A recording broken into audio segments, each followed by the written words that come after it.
కొమటికుంటను రక్షిస్తారా, వాసవి కట్టబెడతారా? ఏం చేస్తారు? ఇలా నేను చెప్పా కదా, వాసవికి అండగా ఈ రాష్ట్ర ప్రభుత్వం మొత్తం ఉన్నది. ఈ రాష్ట్ర ప్రభుత్వం అంతా కూడా వాసవికి అండగా ఉంది. సో కొమటికుంటను కూల్చే ధైర్యం, వాసవి ఏదైతే 8 బ్లాకులు ఉన్నాయో అది కూల్చేటువంటి ధైర్యం చేయరు. హైడ్రా చేతి ఎవరు చేయరు. అందరికి ముడుపులు ముట్టినాయి ఇందులో.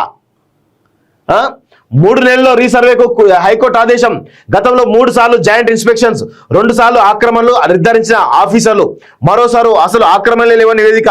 రెవెన్యూ ఇరిగేషన్ 2 నాలుకల ధోరణి, అధికారుల తీరుపై అనేక అనుమానాలు. ఈసారైనా చిత్తశుద్ధితో సర్వే చేయాలని డిమాండ్లు అంటూ చూస్తా ఉన్నాం. అది చాలా స్పష్టంగా ఎఫ్టిఎల్ జోన్లో 8-9 నిర్మాణాలు ఉన్నాయి తెలుస్తుంది. కొమటికుంట చెరువులోనే కట్టిన మహానుభావుడు.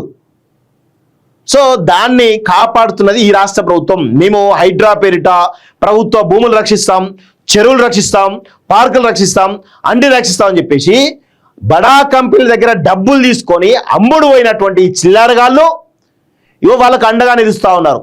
ఇది గమనించండి. ఇక ముడుపులు ముట్టలేదా వీళ్ళకి? 100% ముట్టినాయి. నేను చెప్పేది మొన్న స్టోరీ చేసిన. క్రెడాయి వాళ్ళు పోయి డిప్యూటీ సీఎంని కలిసి ముడుపులు 100 కోట్ల రూపాయలు ఇస్తే వాళ్ళందరినీ తీసుకుపోయి ఢిల్లీకి పోయి సెటిల్ చేసిండు అని చెప్పి చెప్పిన. అప్పటి నుంచి ఇప్పటి వరకు కూడా వాసవి పైన కనీసమే చర్యలు ఉండవు. అదే పేదోళ్ళు మధ్యతరగతి వాళ్ళు ఎక్కడో ఒక చిన్న గుడిసె కట్టుకుంటే దాన్ని కూల్చేసేటటువంటి హైడ్రా ఎందుకు వాసవిని కాపాడుతూ ఉన్నది? ఎవరు చెప్పారు మీకు వాసవిని కూల్చొద్దు అని చెప్పినటువంటి ప్రభుత్వ అధికారులు ఎవరు? మీ పైన ప్రేయర్ ఎందుకు చేశారు? అసలు మీది ఇండిపెండెంట్ బాడీయా లేకపోతే ఇంకేమైనా బాడీయా? ఇలా చాలా ఉన్నాయి. హైడ్రా ఏం లేదండి. హైడ్రా అంతా డొల్లా, చిత్తశుద్ధి ఉన్నట్టే కనబడతాం కానీ ఏం లేదు అక్కడ. పేద మధ్యతరగతి వాళ్ళ భూములను వాళ్ళు ఏమైనా చిన్న గుడిసెలు వేసుకుంటే కూల్చేయడానికి ధైర్యం చేస్తుంది తప్ప కార్పొరేట్ కంపెనీలు బడాబాబులకు అమ్ముడు పోతా ఉంది. 100% వాస్తవం ఇది. చెప్పను హైడ్రా రంగంలో చెప్పను వచ్చి చెప్పడు.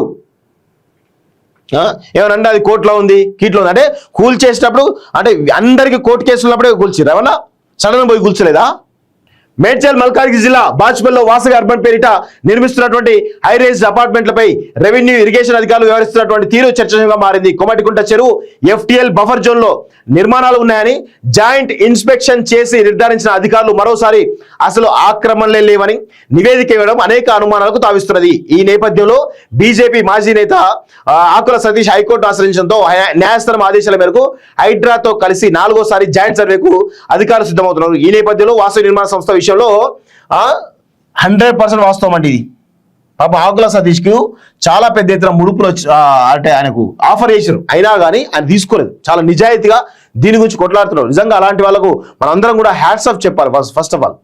సో ఉన్నది లేనట్టు లేని ఉన్నట్టు అనే రీతిలో అధికారులు చేస్తున్న కనికట్టు బెడిచి కొడుతుందా, అధికార యంత్రానికి తలనొప్పిగా మారుతుందా అనే చర్చ జరుగుతున్నది. కొమటికుంట చెరువు కబ్జాలపై వాసవి నిర్మాణ సంస్థలు దోషిగా తెలుస్తారా, ఆక్రమణలు లేవని చెరువు భూములను వారికి అప్పగిస్తారా అనే విషయం హాట్ టాపిక్ గా మారింది. హైకోర్టు స్పష్టమైనటువంటి ఆదేశాలు కూడా ఇచ్చినట్టు తెలుస్తా ఉంది. బాచుపల్లిలోని కొమటికుంట భూముల ఆక్రమణలపై సంబంధిత వ్యక్తులకు నోటీసులు జారీ చేయడమే కాకుండా చెరువు హద్దులపై హెచ్ఎండిఏ రెవెన్యూ ఇరిగేషన్ అధికారుల సహకారంతో రీసర్వే చేసి కబ్జాలు తొలగించి చెరువును కాపాడాలని, ఈ తంతును 3 నెలల్లో పూర్తి చేయాలని జూలై మొదటి వారంలో హైకోర్టు హైడ్రాకు స్పష్టమైన ఆదేశాలు ఇచ్చింది. మరో నెల రోజుల్లో ఈ గడువు ముగియడంతో సర్వేకు అధికార యంత్రాంగం సిద్ధమవుతున్నట్లు తెలిసింది. అయితే గత అనుభవాల దృష్ట్యా ఇరిగేషన్ రెవెన్యూ శాఖల అధికారులు చిత్తశుద్ధితో వ్యవహరిస్తారా, కొమటికుంట హద్దులపై సరిగా సర్వే చేసి ఆక్రమణ ఆరోపణలు ఎదుర్కొంటున్న వాసవి అర్బన్ పై చర్యలు తీసుకుంటారా అనే అనుమానాలు వ్యక్తమవుతున్నాయి. ఇది ఇప్పట్లో కొలిక్కి రాకపోవడానికి అవకాశాలు అయితే ఎక్కువగా ఉన్నట్టు తెలుస్తా ఉంది. దీన్ని మభ్య పెడుతూనే ఉంటారు. 2 సార్లు ఆక్రమణ నిర్ధారణ. Bachupalli revenue survey number 126P 137Pలలో వాసవి ఇన్ఫ్రాకాన్ సంస్థ వాసవి అర్బన్ పేరిట 23 అంతస్తులు గల 12 బ్లాకులతో పాటు 3 క్లబ్ హౌస్ల నిర్మాణాలకు అనుమతులు తీసుకున్నది. ఈ నిర్మాణాల్లో బ్లాక్ నెంబర్ 8, 9 నిర్మాణాలు కొమటికుంట ఎఫ్టిఎల్ బఫర్ జోన్ లో వస్తున్నట్లు ఫిర్యాదు రావడంతో అప్పటి ఇరిగేషన్ ఏఈ సారా నిర్మాణాలు పరిశీలించారు. ఆక్రమణలు నిర్ధారించి 2022లో బాచుపల్లి పోలీసులకు ఫిర్యాదు చేశారు.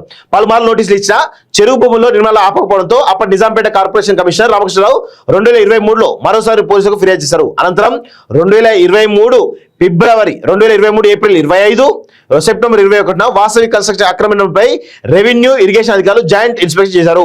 8-9 నిర్మాణాలు చెరువు ఎఫ్టిఎల్ బఫర్ జోన్ పరిధిలోకి వస్తున్నాయంటూ నివేదికలు అందజేశారు. ఉన్నాయి కదా నివేదికలు. ఉన్నాక హైడ్రా ఏం చేస్తున్నట్టు? కూల్చాలి కదా. అంటే హైడ్రా అమ్ముడు పోయింది, 100% అమ్ముడు పోయింది, నో డౌట్. ఇలా చెరువు హద్దులు మార్చిరట. రక్షిస్తారా అప్పగిస్తారా? ఈ చెరువు హద్దులను మార్చుడు ఇవన్నీ కూడా జరిగినాయి. 100% వాస్తవం, అది అందరికీ తెలిసిన విషయమే. అది రంగనాథ్ కూడా తెలుసు.